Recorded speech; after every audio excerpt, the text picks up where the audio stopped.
ধার্মিক বিড়াল। একটি বড় বটগাছের কোটরে একটি বড় শকুন বাস করত। গাছটি ছিল এক নদীর তীরে। সেই গাছে অন্যান্য পাখিও বাস করত, শকুনের প্রতিবেশীর মতো। শকুন বুড়ো হয়ে যেতে খাবারের সন্ধানে যেতে পারে না। প্রতিবেশী পাখিরা শকুনকে আহার যোগায়, তার বদলে বুড়ো শকুন পাখিদের ছানাগুলোকে আগলায়। চলছিল ভালোই। হঠাৎ একদিন পাখির বাসা লক্ষ্য করে একটা বিড়াল এলো। সে দেখল গাছের ডালে শকুন বসে আছে, কোটরে পাখির ছানারা সব রয়েছে। পাখিরা নেই, এই অবসরে বিড়াল এসেছে।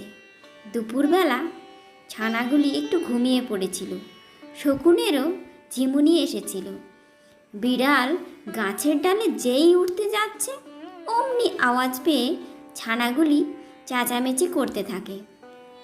শকুনও বলে ওঠে, কে কে ওখানে? বিড়াল তখন ভয় পেয়ে যায়। শকুন দেখতে পেয়েছে তবে হয়তো বিড়ালকে খেয়েই নেবে। তাই বিড়াল শকুনকে বলতে লাগলো, আমি তো এখন মাছ খাই না, নিরামিষ খাই। রোজ নদীতে স্নান করি, ঠাকুরের নাম করি, নাম গান শুনি। বিড়াল করুণ কণ্ঠে কথাগুলি বলল, কেননা সে জানতো না শকুন পাখিদের ছানা পাহারা দেয়। তাই বিড়াল শকুনের ক্রুদ্ধ স্বর শুনে ভয় পেয়ে গিয়েছিল। সে শকুনকে তোয়াজ করে বলেই চলেছে, আমি তো ধার্মিক, পাখিরা জানে। তুমিও তো ধার্মিক, তোমার কত প্রশংসা করে পাখিরা। এইভাবেই বিড়াল শকুনের মন জয় করতে চেষ্টা করতে লাগলো। শকুনও নিজের এত গুণগান বিড়ালের মুখে শুনে ওকে অতিথির মতো আপ্যায়ন করে ডাকলো। বিড়াল বলল, তুমিও ধার্মিক, আমিও যখন তাই তখন তোমার কাছে আমাকে রাখো পাখিদের বলে। আমিও তুমি দুজনেই পাখির ছানাগুলি পাহারা দেব, আর দুজনেই ধর্ম নিয়ে আলোচনা করব। প্রতিদিন সকালে নদীতে স্নান করে ঠাকুরের প্রসাদ কিছু চেয়ে খেয়ে আসব, তারপর দুজনে বন্ধুর মতো থাকব। শকুন বিশ্বাস করে বিড়ালকে থাকতে দিল। পাখিদেরও বলল সব কথা। পাখিরা ভরসা করে বেরিয়ে যেত।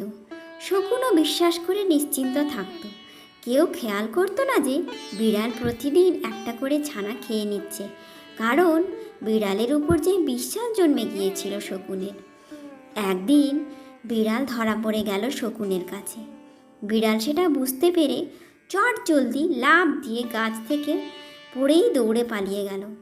পাখিরা এসে বিড়ালকে দেখতে না পেয়ে শকুনকে জিজ্ঞেস করে সব বৃত্তান্ত জানতে পারল। পাখিরা দেখল তাদের বাসায় মোটে একটা ছানা পড়ে আছে। শকুনকে তখন পাখিরা সন্দেহ করতে লাগলো।